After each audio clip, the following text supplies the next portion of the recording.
With everyone playing the new Pokemon games, there is a lot of fun to have, but there are still plenty of issues, and while Nintendo and Pokemon have worked on some patches, it's far from fixed. So, from Pokemon falling to their death, to lag, to crashing, and even poor choices made by the developers, let's take a look at some of the many problems with Pokemon Scarlet and Violet. But first, I still like the games. After lots of time and all the neat stuff they've thrown at us, I'd say it's up there with the best Pokemon games ever. But we absolutely need to call out these major problems since they greatly affect the game and will affect Pokemon games in the future if they still persist. Anyway, let's start with the first minor problem, the ZL button. As you probably already know, when pressing ZL, the camera jets to the right a little bit. Normally we use this to target a Pokemon and start a battle, but the interesting thing about this is that when you go up against a wall, and the camera slides to the right, we can start to see cracks in the game's world. Now yes, the camera in the game can get finicky sometimes, but in this case you can do this just about anywhere, and it's even worse if you do it in some of the cities, seeing through walls. The game is pretty messy, and this is just by the press of a button. Also, in some spots when pressing ZL, you can find entire families of Pokemon that have spawned in within the cliffs, where you normally wouldn't be able to see them. At least if you were to find a shiny Pokemon, you would be able to battle with it and then catch it, but this issue is very jaw-dropping. Next, let's move on to Pokemon battles in Gen 9, which are very neat. All of them take place within the actual world and happen with no transition screen, so they're fairly seamless. But we still have these huge problems that we have to talk about. And first, when entering a wild battle, sometimes there's a problem where the layout of the battle gets a bit awkward. This can happen when the terrain that we're dealing with gets a bit tight and happens a lot in caves or on sharp hills. There is just so much that's not right with this battle. The trainer is in the wrong spot, and this cliff is just too steep for some Pokemon, so they can fall down inside the Great Crater, which is absolutely hilarious. But surprisingly, we can take this even further. Just outside Los Platos, after we do the tutorial with Nemona, there's a glitch that lets us skip from South Area 1 to Area 4.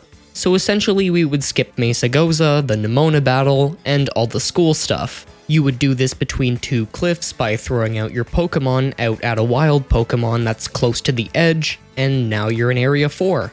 From there, you can go just as far as you want. I was able to walk all the way to Cascarafa, so I'm pretty sure you can go anywhere. Unfortunately, you can't go anywhere story-wise. The gym staff will just say welcome to the gym and nothing else. Same thing with Team Star, except no dialogue, you just hear the A button sound when you press the bell. Now we can go into Mesagoza before the Nemona battle, but that's basically unavoidable. They have extra measures so you can't go into the school early. Even the east gate of Mesagoza is blocked off as well. So if you really wanted to catch Pokemon in East Province, you'd have to go completely all around the map. Overall, this isn't really worth it since you can't do anything story-wise or have access to riding the legendaries, but is still quite interesting since the game really doesn't want you to skip that initial area.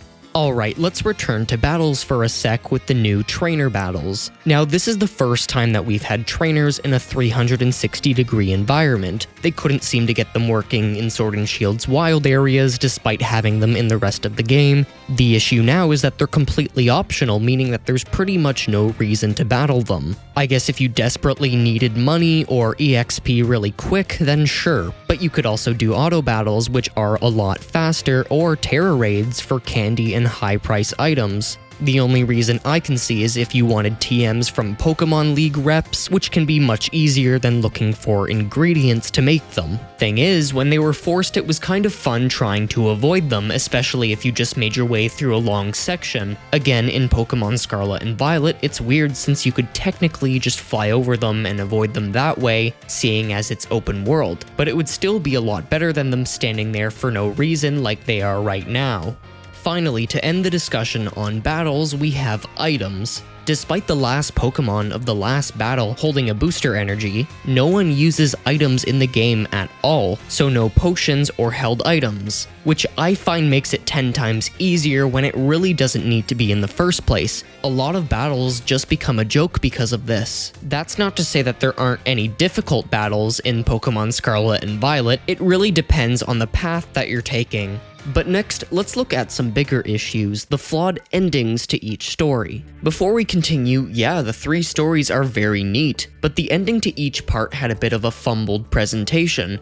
In general, I'd say these stories were a success, if not the best since the DS games. Unfortunately, they do have some hiccups to them. Gym missions, while creative and different than what we're used to, most are incredibly easy. I find that once they start getting harder, then they're already over. In the post-game, you can actually redo some of the missions and they offer more challenge than before. While they still weren't too difficult, these should have been the actual challenge, and it shows us that Game Freak can make higher difficulty stuff. Unfortunately, the same thing can't be said about Starfall Street, where we have star barrages, which was the big thing to Team Star. And if somehow they weren't easy enough, we have healing spots everywhere, so it's pretty much impossible to lose. Even with the harder rematches where you have to fight 50 Pokemon, it still isn't very engaging. On the other hand, the boss's Starmobiles offer some challenge, which I'd say saves the story. Anyway, let's dive into these endings. First, in the battle with Clavel, the students just don't care. They're in the background just having the time of their lives, and for some reason the NPCs that normally walk through the city aren't turned off, even though the game actually has a way to disable them. If you've played the online multiplayer before, you may have noticed that the walking NPCs are actually turned off. Now, I would say this isn't the biggest problem ever, but if not for the characters moving at 5 frames per second, or sometimes even blocking your camera, or sometimes just seeing floating heads, overall kind of ruins the moment. The ideal situation would have the students crowd around the battle, sort of how they have it in the gyms. But this isn't as bad as the next path, Victory Road.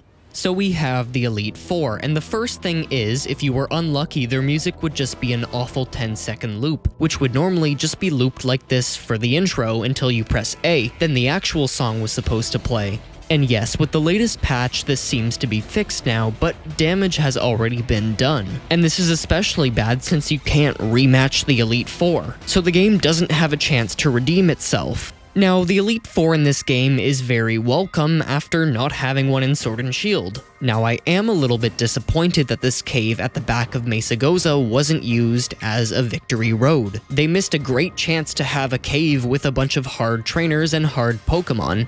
Now, for the Elite Four members, I think it's very neat how they'll be watching you from the side during your battles once you've beaten them. Unfortunately, they aren't the most challenging, which is quite unfortunate coming from BDSP's Pokemon League. Despite these remakes having massive problems of their own, their Elite Four was quite the challenge. Now, what made the Pokemon League this easy? Well, first, like I mentioned earlier, no one uses items at all, which already makes the Elite Four and Champion a lot easier. Personally, it went very smoothly despite me not putting any thought into a proper team or levels. Also, for the first time in a Pokemon game, they heal you right before the champion. And for some reason, you can still access your PC from inside the league. Next, we reach Champion Geeta, and I'd say this battle could have worked really well, if not for her flawed setup. Let's take a look at her team. Now, Espathra isn't that bad to start, especially with Reflect for her defense. But she also has Glamora as her final, and it has Toxic Debris as ability, which chucks toxic spikes everywhere when hit by a physical move. Unfortunately, toxic spikes are almost useless at the end of a battle, so if we put it to the front of her team,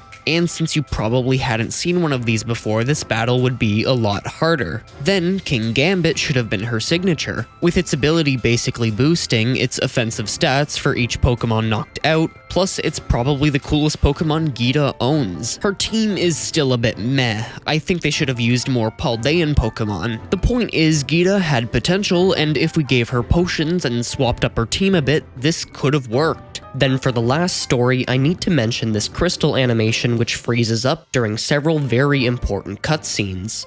Next, let's talk about graphics and most importantly, glitches. The first question is, what did this patch do? We know it fixed music and added ranked battles, but what does other bug fixes mean? To find out, I started a new save file, and in the intro cutscene before the screen fades to black, the characters are T-posing. We're off to a great start. So far, the biggest fix would be the sleeping animations instead of how Pokemon just had their eyes open. So this last patch that they released hasn't really fixed anything. Now, for graphics, it's understandable why the world would be lower quality. Despite some textures like this one, the game has its good moments. It doesn't look that bad. I'd say if there wasn't so much stutter, then the graphics are fine. Unfortunately, with a lot of movement, the game gets laggy, especially on the legendaries. I think this happens because they cram so many entities on screen in clusters.